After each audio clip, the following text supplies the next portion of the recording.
reaches, oh, that ball's out, that's live! Back the other way, Sam Hubbard! The Cincinnati Kid!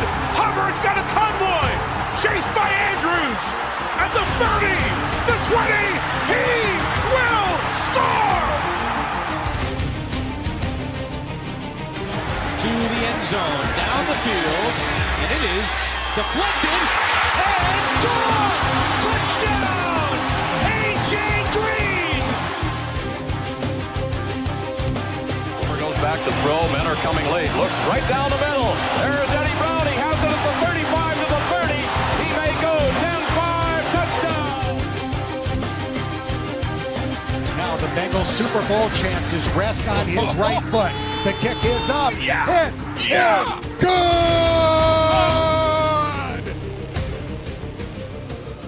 Corey Dillon, he's gone.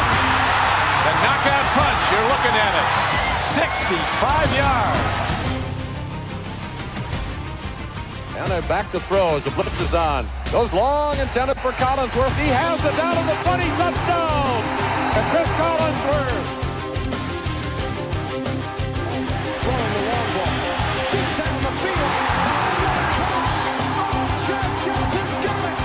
Touchdown, Cincinnati. Look at Chase go! Oh my goodness, what a gear he just found! Chase for the touchdown! Wow, Chase is on the case! It is no fluke. It is a fact. The Cincinnati Bengals are headed to Super Bowl 56. The play clock at 3. Shotgun snap. Carr throws into traffic. Intercepted. Jermaine Pratt has the football. Yeah. Coffin nails. Bam, bam, bam! How about that? Pills don't get much tougher to swallow than that one, but we're here nonetheless. Craig Sandlin, Jacob Tissett here for an immediate post-game reaction show. Chatterbox Bengals Week 2 comes to a close for the Cincinnati Bengals as they fall to the Chiefs 26-25. Craig, I know you were in the chat. I know you were with us for most of the day today. I know we're all not doing very well, but I guess we'll start off by saying there were a lot of positives in that game, and I think we should probably start there. But if you want to add anything before we dive into the box score, feel free. I think we'll be able to find a lot of positives for Tuesday's show, if we're being honest. Right now, it's tough to swallow. And, ultimately, when it comes down to it, you had your chances. Obviously, you've got the ball with less than 7 minutes to go in the lead, opportunity to potentially try to eat some clock. Aren't really successful in doing that. And then obviously have Mahomes scrambling on 4th and 16. And unfortunately, a little rookie mistake. Daijahn Anthony going up and goes through the back of the receiver and gives the Chiefs ultimately what becomes an easy win for them because you've got Harrison Butker, who is absolute nails when it comes down to clutch field goals. So, look, there's a lot to talk about for sure. A lot of positives, definitely some things that still need to be cleaned up on both sides of the ball, but definitely some positives. And let's start there. Let's start with the box score recap, some of the top performers of the day. Bengals fell, obviously, by 1 point on a game-winning field goal for the Chiefs, but a lot of positives from this game. The offensive standouts from the game so far, or this past afternoon. Joe Burrow, 23 of 36 for 258 yards and 2 touchdowns, 103.7 quarterback rating, was sacked 3 times. That's the type of play you want to see from Joe Burrow. We didn't see that in game 1. He really struggled, and today he eased a lot of those concerns, at least for me.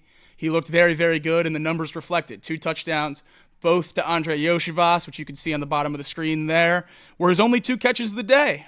2 catches, 2 touchdowns, 7 yards. That's called efficiency and production. Mike Gesicki, 7 catches for 91 yards. About as good a game as we could hope out of him when we signed him. I don't know that we were banking on a whole lot of 100-yard games, but he converted when he needed to. Obviously, one big drop late there in the third quarter that changed some things with the Burrow fumble ensuing. But a great game from Gesicki, and it wouldn't have been nearly as close as it was if he wouldn't have played that way. Zach Moss, 12 carries for 44 yards. No touchdowns. I don't know why that says a touchdown. No touchdowns for Zach Moss, 12 carries, 44 yards. A little less productive on a per carry basis as he was last week, but still got the job done. A lot of falling forward and good runs for him. And then we saw more Chase Brown today than we've seen in the past. 31 yards out of Chase Brown on just 4 carries. He's exactly that explosive back that we expected to have in this offense this season. Only 5 spots on our Bengals Week 2 stat leaders graphic, but there were other guys that contributed to this team as well today. Jamar Chase, interesting to see him further down the line of receivers when it comes to a game against a team like the Chiefs, and you were leading for the most part and really had it controlled up until the very, very end. You would expect your star players to be the ones that drive that bus. Joe Burrow certainly was, but that wasn't the case today for Jamar. 4 catches for 35 yards on just 5 targets. 6 targets last week. He caught them all, and everyone was upset with how little he was used. This week, less targets, even less receptions, but my main takeaway from this box score is Jermaine Burton.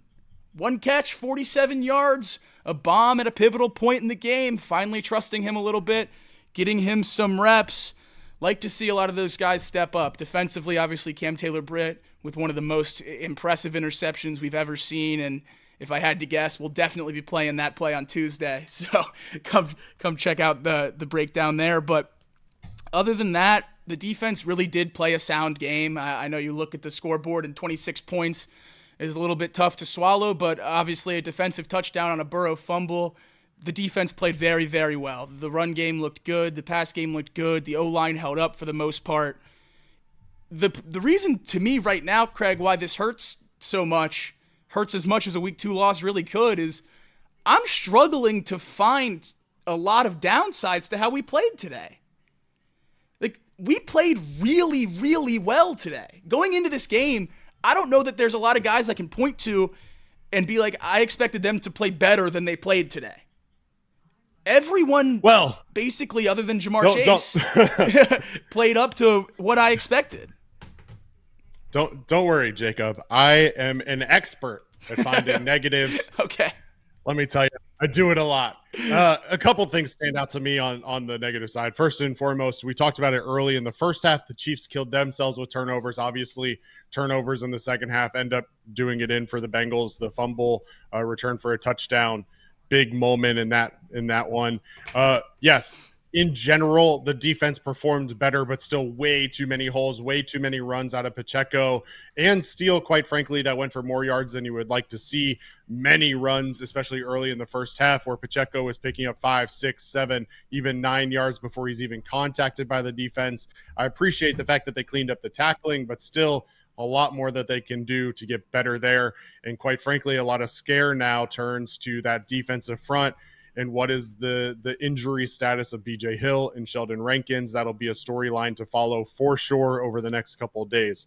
On the offensive side of the ball, again, I hate to nitpick on a guy that had 93 yards, but that fumble was following a Mike Gesicki dropped pass that should have gone for a first down that could have changed that potential outcome, right? Absolutely. So look, yes, many positives, definitely some negatives and some things to continue to work on. At the end of the day, this was not the best Kansas City Chiefs team that you're going to see. If we can't beat the Kansas City Chiefs on their B- day, it's going to be a real struggle for us to be considered a playoff contender. And obviously the entire national media storyline heading up to this was that the Bengals aren't for real. You know, I think the offense showed enough today to really probably silence that a little bit more creativity from Dan Pitcher and Zach Taylor offensively, getting Jamar Chase in motion more. Obviously, you mentioned it in the open that we saw more out of Chase Brown. Zach Moss at 2.8 yards per carry isn't going to get it done. I know that's not ideal. The other thing that's interesting to me that we're going to talk about in a little bit, I think, multiple screen passes absolutely snuffed out by the Chiefs. Yeah. And the front four of those Chiefs is one of the best in the league, and we know that, and we talked about that on Thursday coming into this game. But there were way too many options that were shut down immediately because you just became either predictable or you didn't disguise it well enough at the snap. So definitely things to clean up. definitely some improvements, but in general, really tough to be taking a positive outlook for me after a game like that. And that's fair. I think part of the reason why I am still pretty positive right now is because I was so low this whole week. I needed to see so little to get back in on this team. And 25 points from the offense is exactly what I needed to see. I said this whole week that it wasn't wins or losses or this covering the spread or whatever other, reason you want to give to be happy with how the Bengals played this weekend. For me, it was simply just the offense needs to look better. I didn't even want to put a number on points. It was going to be completely arbitrary to me. And if the offense and Joe and everyone looked better, then I would be happy. And at the end of the day, right now, I'm certainly not happy. But I think by the time we get to Tuesday and I get to take a step back and really look at this game big picture, it's just going to, you said it perfectly. You can't beat the Chiefs on an A day.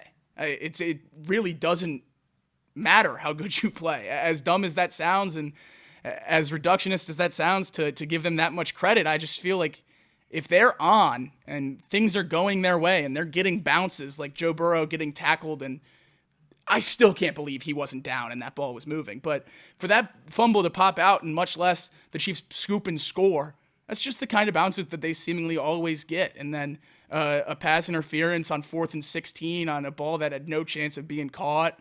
It was the right call, I think. I'll have to go back and watch it again. It certainly looked like it in real time that it was. But it's a soul-crushing way to lose a game because you really do feel like, I really do feel like the Bengals played like a B+ game. Like they played pretty good.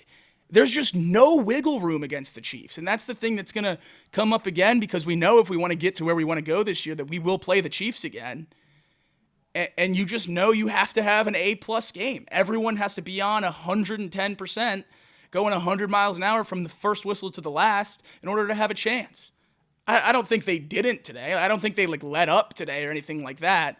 That's not what I mean necessarily, but you just have to be so perfect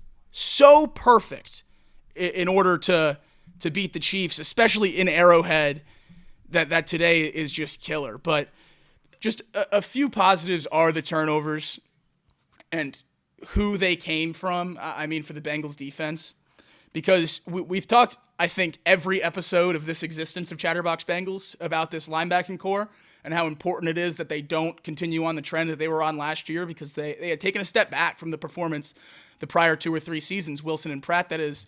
And today we see Akeem Davis-Gaither, a guy who's been a depth piece in that linebacker room here for what feels like forever, make an incredible play, baiting Patrick Mahomes into a ball that he inevitably picks off across the middle. It was an incredible play that swung the tide of this game early and really gave the Bengals a lot of momentum. And then I mentioned it in the box score recap, but Cam Taylor-Britt talked a lot of crap this week about Xavier Worthy and how he was going to out-physical him and make his day hard. And though he did get burnt by Rashee Rice, which wasn't the best look after talking crap all week, he had one of the best picks I've ever seen over Xavier Worthy. One-handed grab, eerily similar to Odell Beckham's catch years ago against the Giants, or against the Cowboys for the Giants. So similar that they played them back-to-back on the broadcast after the pick. It was truly incredible, and a play that I feel like would probably be in like Bengals lore, Bengals history, pretty high on the list if we would have won this game. If the Bengals would have pulled out this win, I think that Cam Taylor-Britt interception would have been everywhere for a long, long time. But since the Bengals don't win, since the pass interference is called and Butker knocks the kick through, it's probably one of those incredible plays that just gets lost to history, which is a shame because it truly was great. He played well today for the most part. I thought the DB room looked pretty good, better than they did early against the Patriots for the majority of this game. And Geno Stone had a few good plays. Still didn't see a lot of Jordan Battle, but another interception came for this Bengals defense that got called back was DJ Turner's. DJ Turner had a great play on a ball. It got called back, so it won't show up on the stat sheet, but he made a great play, and that's a guy that we thought was going to be our number 2 corner coming into this year, and then Dax Hill broke out in training camp and took that role. If DJ Turner can still show signs of improvement and being a viable player, that DB room just gets deeper and deeper, and it's an exciting place to be, but I don't know how much more exciting talk I can do, Craig, because, that ending was just insane. Yeah, the ending was tough. And I think one of the things that we can potentially take away too is that the Bengals won the turnover battle 3-1, but they only won the points off turnover battle by 4, right? So, the Akeem Davis Gaither interception leads to a Yoshibas touchdown early on, gives the Bengals a 10-3 lead. Pratt forces the fumble off a steal. Bengals have to settle for a field goal despite getting the ball in the Kansas City territory to start their drive. Not great, but again, it is what it is. I don't love getting the ball at the Kansas City 46 after a fumble and starting with a screen pass. Yeah. I'm a real believer in momentum shifts and taking advantage of those momentum shifts. Now, I'm sure that Steve Spagnuolo knows that too and probably plays against deep balls, but I really wish they would have taken a shot there and really put this game away. The huge interception by Cam Taylor-Britt, and then, as I mentioned before, that turns into a Joe Burrow fumble. Chiefs take the lead there. So, look, I think that the turnovers were a positive for sure. I think in general the defense outperformed expectations by far. 100%. But at the end of the day, I think that there was still room for improvement on both sides of the ball. Offensively, I think Joe looked better for sure, but I still felt like he got happy feet in some moments where he didn't need to. Yeah. And that was something that stood out to me as well. He started to scramble early still, threw the ball away early still. I thought in general, with all things considered, I thought the O-line did fairly well. But Joe didn't make their job any easier, I didn't feel like. So look, I'm going to have to go back and watch a lot of film on this one because there's so many moments that feel like big moments that could have gone one way or another. But at the end of the day, that Daijahn Anthony pass interference at the end, it was the right call. I mean, the guy, very clearly made contact early. I don't have a problem with the call. It just, unfortunate in the moment. And the second that happens, you just know, okay, well, here we go again. And that's all it came down to for me. It just, as much as the Bengals felt improved off of week 1, I never really felt comfortable or even confident. And that's a tough feeling. And, the couple of positives, right? And I realize I'm all over the place here. One is that you get the Commanders next week at home in prime time. A team who really struggled today. Right. So let's start there. You get the Commanders in prime time, an opportunity to turn it around, go 1-2, get the wheels back on track. The other positive is that the Ravens, the team that you're expected to compete for the division for, also lost today and are 0-2 on the season as well. And so what you have to do as a team is step back and say, okay, look, the season isn't starting the way we hoped it would. We didn't want to drop week 1. We certainly didn't want to drop week 2, but here we are. We're still tied with the team that we're expected to compete for the division against, and we still have an opportunity to make this season special. And so it starts next week with the Commanders. This defense should eat Jaden Daniels alive. He got banged up today too, so something to keep an eye on with practice reports for him all week is what his status might be. I fully expect him to play. He came back into the game today against the Giants. It's just if he's limited in practice and everything like that this week, we know how Lou fares against rookie quarterbacks more often than not. That's a big storyline to watch if he's not practicing against that Bengals scheme this week. Yeah, and one of the other pieces that I didn't mention yet, but I think is important to mention, is just that this defensive line met expectations today. They stepped up for sure. Obviously, Trey Hendrickson with the 2 sacks, you'd love to see it. The thing that also stood out to me was that Sam Hubbard was also getting pressure, and the interior defensive line was maintaining their rush lanes so that Mahomes didn't have a whole lot of places to go when he was rushed with. And so, I'll give them credit to the point where the Chiefs pulled out Sumataia at the end of the game because he was a liability. So, on that front, I thought the improvement was there. Would have loved to see them get home a little bit more. But, I don't know. My brain's all over the place right now because I'm so frustrated. I wish that outcome was different. And, it's one of these post-game show where you just sit there and think of all the moments where you're like, what if? If you want the sound, thought out, analytical takes, come back Tuesday because we'll have them and we'll tell you what happened and what went wrong. But this post-game show right here, especially in a game like this, is for knee-jerk reactions, overreactions, underreactions, all of the above. And I think I'm checking every box right now. I'm trying not to press the panic button. It somehow feels better to be 0-2 this year than 0-2 years in the past. I feel like the Patriots looked good today, which made that loss a little easier to swallow, and then losing to the Chiefs was always a 50-50 proposition, in my opinion. So I feel like this is a little, and with Baltimore, like you said, 0-2 as well, everything is legitimately still right in front of you. You just have to win. And my issue after week 1 was that there's too many things that have to be fixed for us to beat the teams on our schedule if the team that played the Patriots comes out for 17 weeks. Today, that list is very short. The list is not long. And I think a lot of the things on that list can be solved by the addition of T. Higgins, a healthy B.J. Hill, Chris Jenkins back in the D-line rotation. What else are we missing? Amarius Mims at right tackle. There's a lot of starters on this Bengals team, both sides of the ball, that aren't in right now. And Myles Murphy is going to be a great defensive rotation player, if not starter at edge, we all hope. And he's out right now. We were 1 point away, one pass interference away from beating the Chiefs at dang near full strength. I know they're without Hollywood Brown, but where does he slide into that receiving room? I don't think he's number 1 or 2, probably 3 behind Worthy and Rice.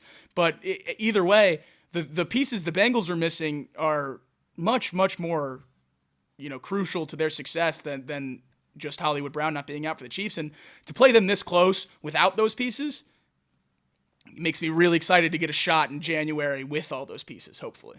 Because I think a 1 point loss, it's pretty easy to point to a lot of those guys and say you can get a point out of that. Look, you talked about it during the game, and we've talked about it before as well. T. Higgins apparently went through pregame warmups today. He sounds like he is much closer to being back. If you watch the game, and I'm going to go back and watch the film and count as well, the Chiefs were doubling Jamar Chase a lot. Every time they showed a wide replay and you watch Jamar Chase, he was being doubled. That doesn't happen when you have T. Higgins on the field as well. But when you don't really have another weapon on the field outside of your tight ends who can be guarded most of the time by linebackers, it just opens your top playmakers up for being blanketed the entire game. Now, Jermaine Burton made a really nice move on his deep ball. I actually thought that Joe had Jermaine Burton on another play earlier in the game that he missed him on that could have also gone for a big gain.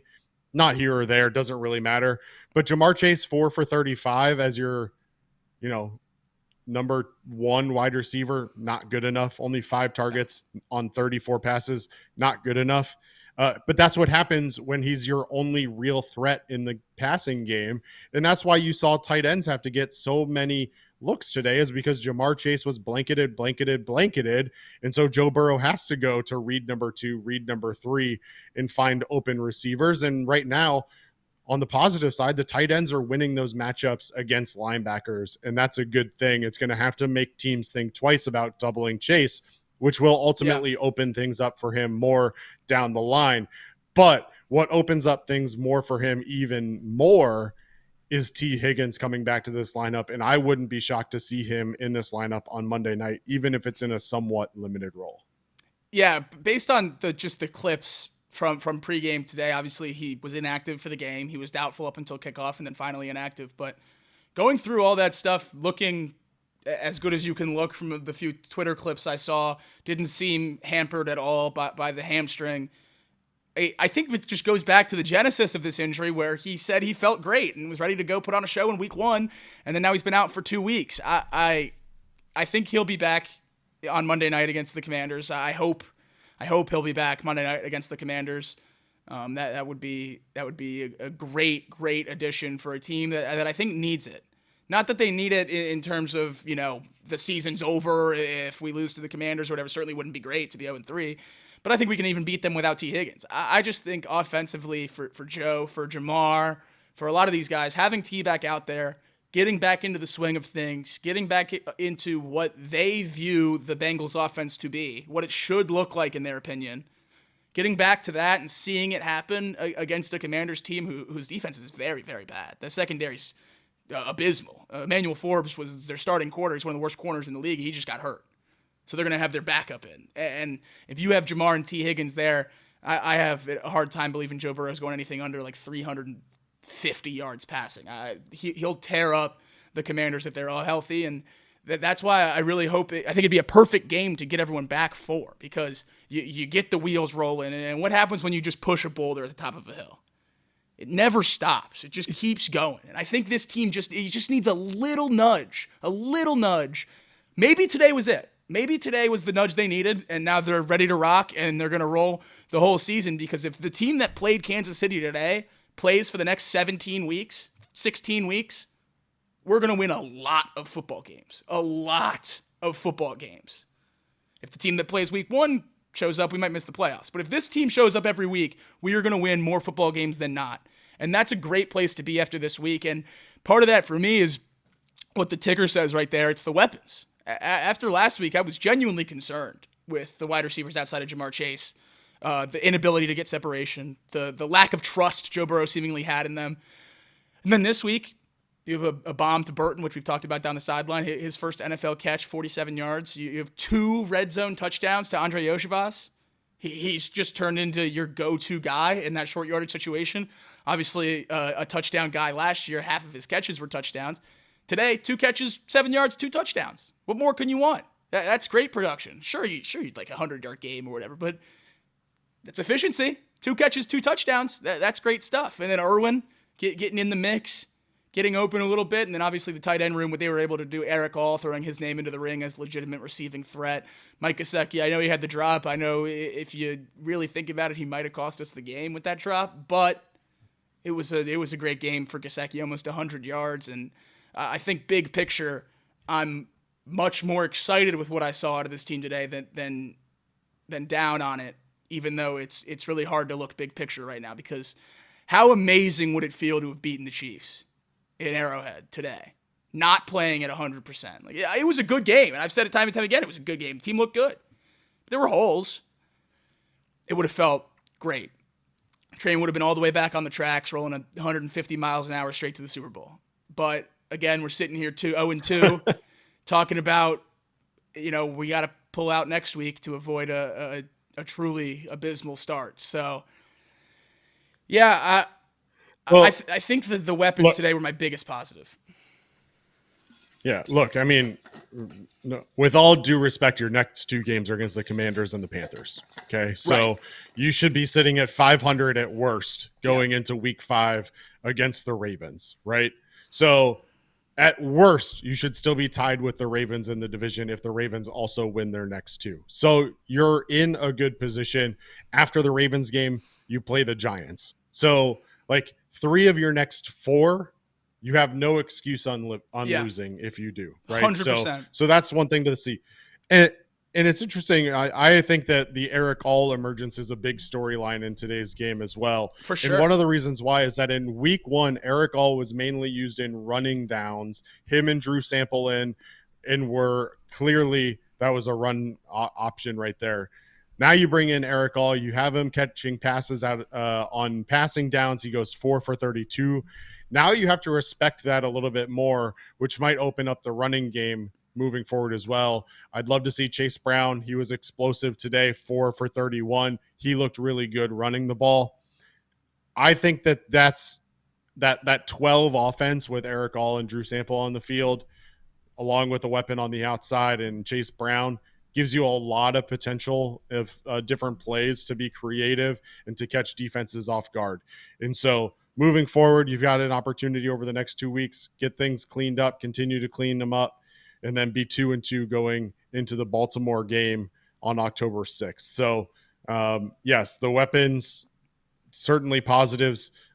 Burrow today connects with 9 different receivers. At the end of the day, this depth is going to be really valuable for him. He's going to have 10 guys, hopefully starting next week, that can catch a ball when T. Higgins returns. And so for those people in the chat asking, oh, well, Brock Purdy is a product of a great team, but Joe Burrow isn't. Every great quarterback needs weapons. That's right. I don't care who you are. You cannot be successful in this league without weapons. And everyone wants to say, oh, well, Brock Purdy doesn't have weapons. Deebo Samuel's a weapon.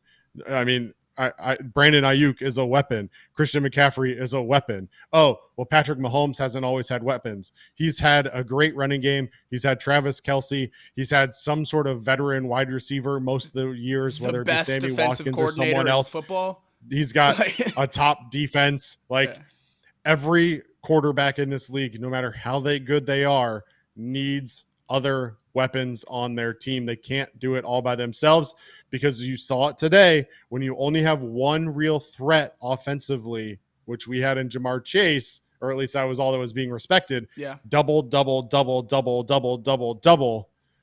It's really hard as a quarterback to feed your star, which then we saw Jamar Chase get frustrated later in the game, which led to that unsportsmanlike penalty, which I'm sure everybody's going to be talking about for the next several weeks. Yep. That all comes down to frustration. Rightfully so. Only 4 catches, only 5 targets. The contract situation, all the talk, everything else going on. Article comes out yesterday about how he's not negotiating anymore. There's just a lot going on for Jamar Chase right now. He needs to settle in, play football, and not have to think about a whole lot. And having T. Higgins will take some of that pressure off of him for sure. You're absolutely right. We had people emerge on the offensive side of the ball, which was the positive we took away. And I think as we get into the next week or so preparing for the Commanders, we're going to have to hope for the same on the defensive side of the ball, because there were 2 pivotal injuries in this game that could potentially be sending ripples through the rest of the Bengals season, depending on what the updates are with those. B.J. Hill left the game early with a hamstring injury, was immediately ruled out. Sheldon Rankins left the game early as well, came back in, and then was removed again and eventually ruled out of the game with a lower body injury as well. We've talked, again, almost every show we've had together about the worries about this defensive line depth and how even if we're at 100% healthy, we're worried about the rotations that are coming through here, because you really don't have enough really top shelf good players on the inside, and Hendrickson's your only pass rush on the outside, so the inside is even more important. Well, now you lose your only 2 guys that are really healthy that you were planning on playing out there the majority of the time.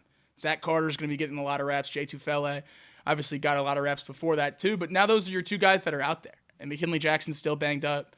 Chris Jenkins, surgery, out at least another week. I don't know what answers the Bengals are going to have on the defensive line if B.J. Hill and Sheldon Rankins are unable to go for any period of time. I know there's some practice squad guys. We have the UFL guys that we signed and have released that I'm sure we could call again, but that's not what I want to do as a Super Bowl contender. I don't want to be cycling through Birmingham Stallions and St. Louis Battlehawks on the defensive line. I want NFL talent. I don't feel like that's too much to ask. And with these 2 injuries, if they are long-term, I worry about what it's going to look like on that defensive front. Yeah, the defensive front today didn't do a whole lot of run stuffing, that's for sure. And, we talked about it in the offseason about how they didn't have a true nose tackle to be shoring up that run defense. And then, as you mentioned, 2 defensive tackles go down today. Zach Carter and Jay Tufele kind of have to carry the load late in the game due to the injuries.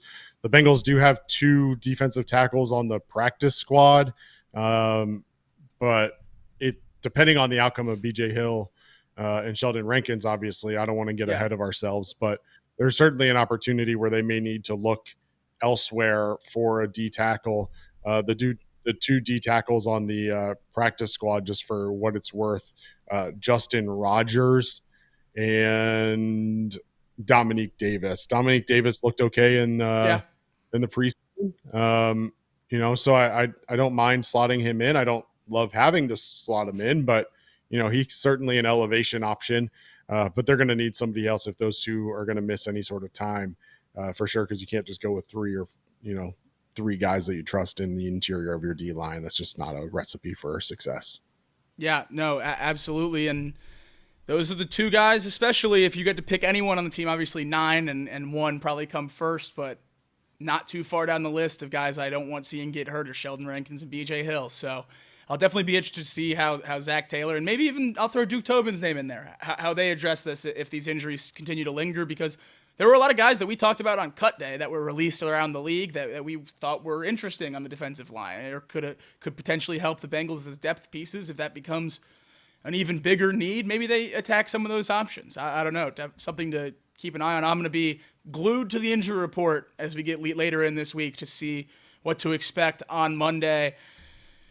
Craig, we're not going to stick around too long tonight. We have to get our minds right, because I think if we talk about this game too long tonight, we're gonna get in a hole and get upset. So we're gonna come with clear minds on Tuesday and really have a good breakdown. But before we get out of here, I want to more talk about where I stand right now, and I obviously want you to do the same. But the season as a whole, I feel like I have yo-yoed more than I ever have just 2 weeks into the season. Last week against the Patriots, I don't want to say I gave up on the Bengals, because I didn't. The season's 17 weeks long, and I said all summer that a slow start doesn't matter, so I certainly didn't give up on the Bengals after week 1. But I was starting to question if the ultimate goal was still on the table, that being a Super Bowl. We could still win the North. We could still make the playoffs. We could still get to the AFC Championship. We could still get to the Super Bowl. But could we win it? The team I saw play in week 1 couldn't. Today, I think we definitely could. I think the team looked great today. I'm all the way back in on preseason expectations. And I think that might be a weird thing to say after starting 0-2, because usually every loss as you start the season slow would chip away at those expectations.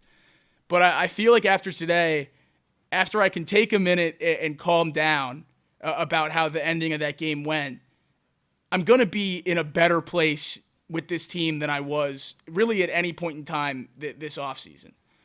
And the combination of Jamar's holdout and all the questions about different, things going on at practice, and then the slow start week 1, it felt like every day or so expectations were just going down. Something new that could go wrong was being added to the table.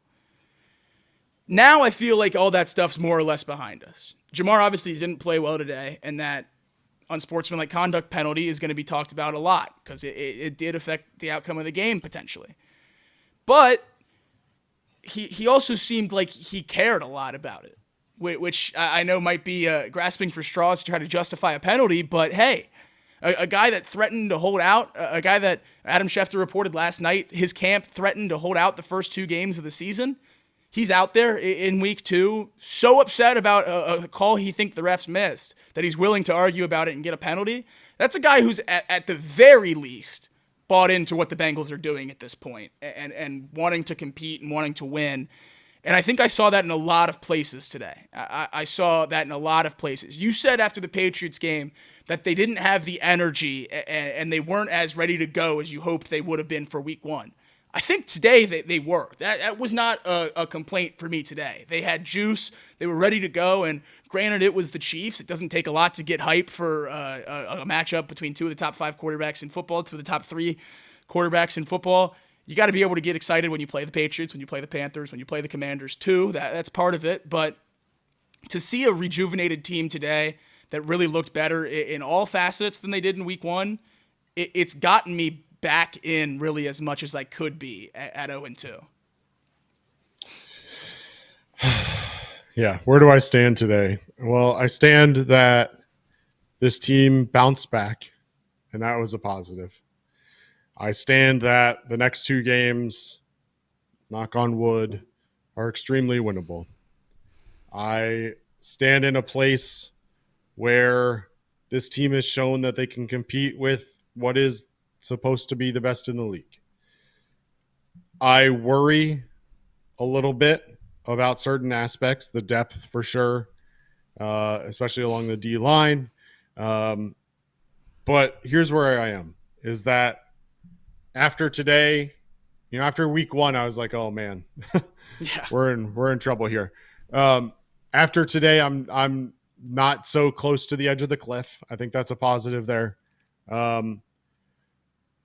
But the truth of the matter is that there was a lot of young guys out on that field for the Bengals and a lot of inexperience out there for the Bengals. And you can get T. Higgins back. You can have a healthy Sheldon Rankins and BJ Hill.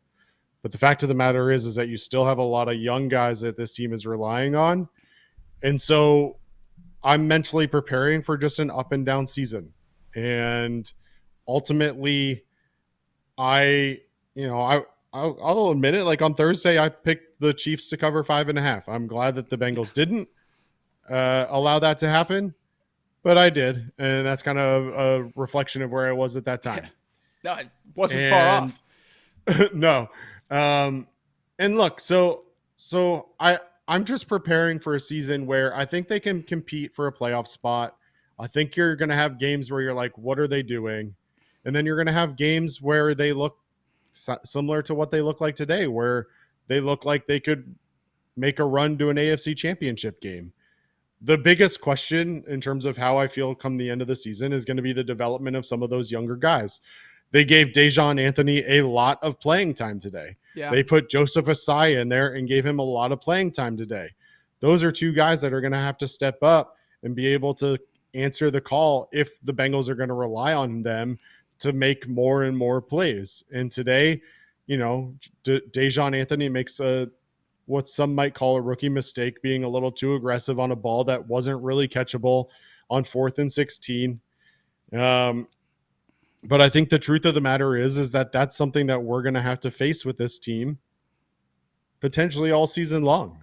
And whether it's the receiving core without a whole lot of experience outside of the main two with T and Jamar, or it's a defensive back that doesn't have a lot of experience. Now, Cam Taylor-Britt has clearly shown that he can be a top corner. Yeah. A lot of faith there. But he can't be the only one. Right. And, the Bengals did a good job today shutting down Patrick Mahomes for the most part. Only 151 yards passing out of Patrick Mahomes is something that we haven't really talked about yet. Yeah. Threw the ball 25 times, only 151 yards. I don't know how we got I don't know how long have we been on the show? 45 minutes onto the show without talking about Patrick Mahomes going for 151 yards. But on the flip side, he gave up 149 on the ground. And so this team right now is good enough, I think, and skilled enough to make a push. But I am preparing myself mentally for some outcome similar to the Patriots game where I'm just like, how does that happen? And I think that's fair. And that comes back to the talking point we had going into this one, how many people we wanted to see step up. I did see a big step from a lot of those people, but there's just the list is so long of guys that you need to play above expectation in order to legitimately win a Super Bowl.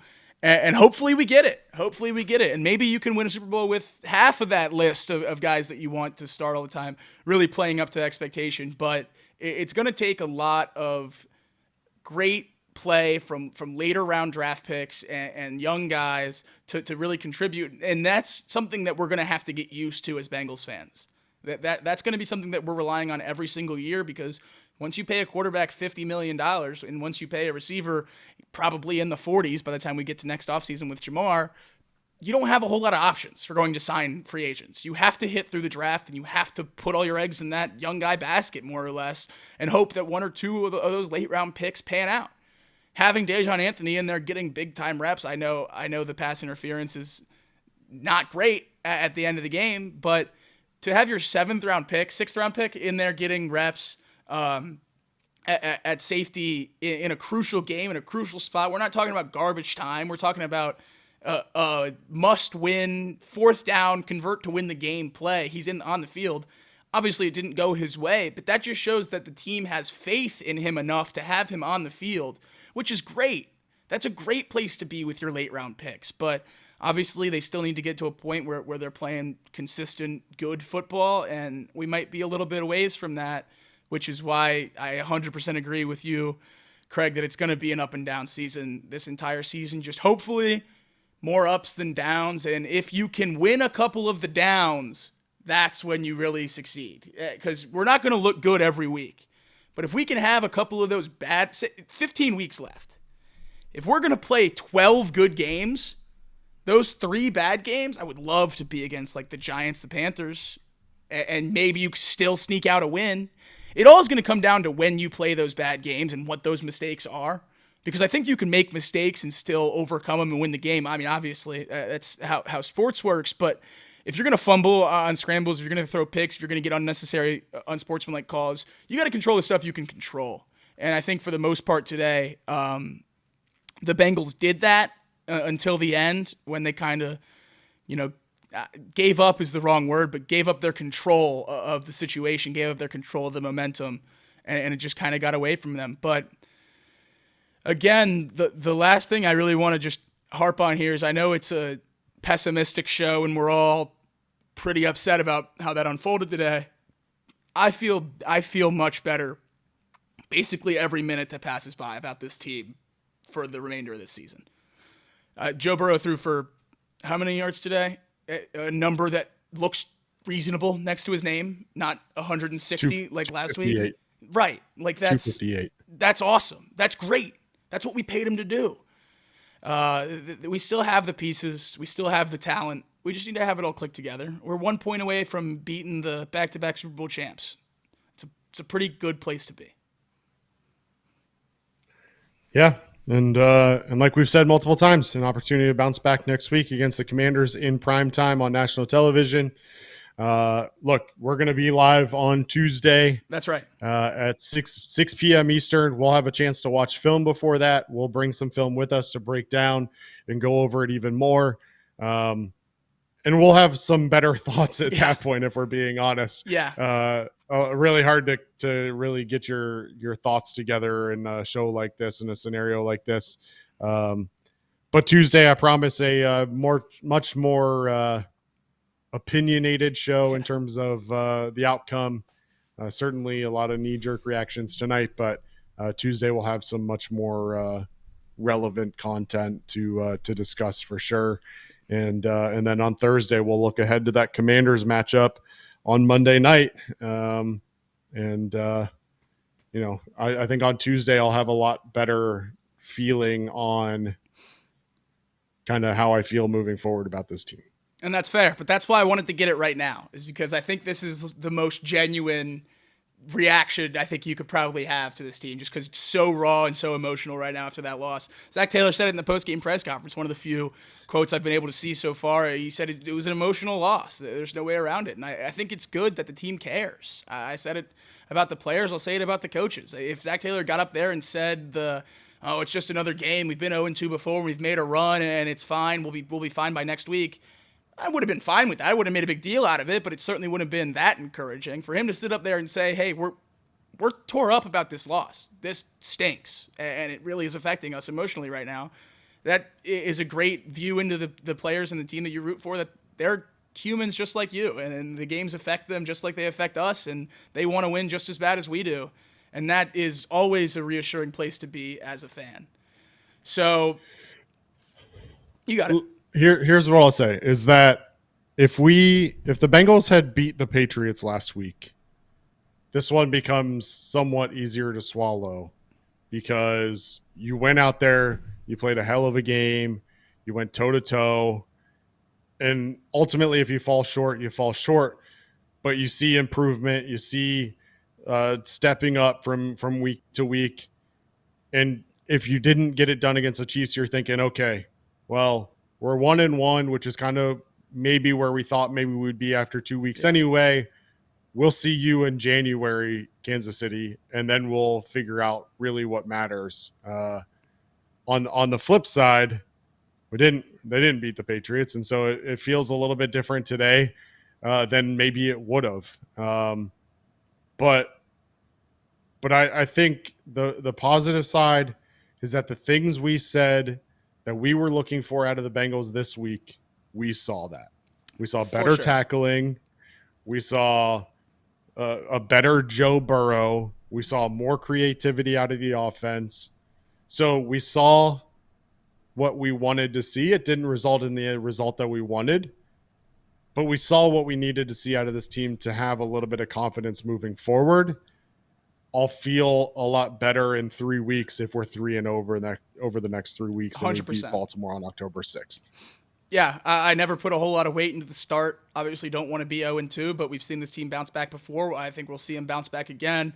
But I will put a lot of weight in these next 3-4 weeks. I think if you don't go 3-1 in these next 4 weeks, quite honestly, you go Commanders, Panthers, Ravens, Giants.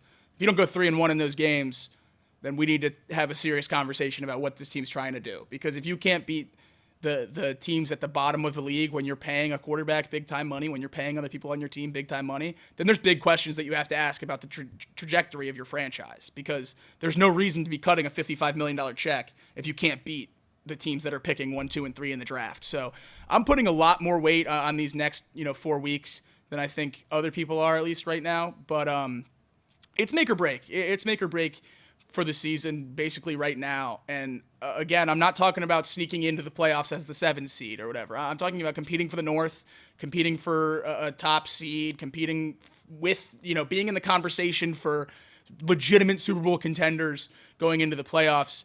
I think that could go out the window soon if it unravels again, because I could very easily see this team. I hope not, and I have faith in this coaching staff that they'll keep them right. But I could see this team reverting after this week and saying, hey, that was great. We twitched all around, and just hanging their head this week with the loss with the Chiefs, and then turning around and playing the Panthers game again, or the Patriots game again.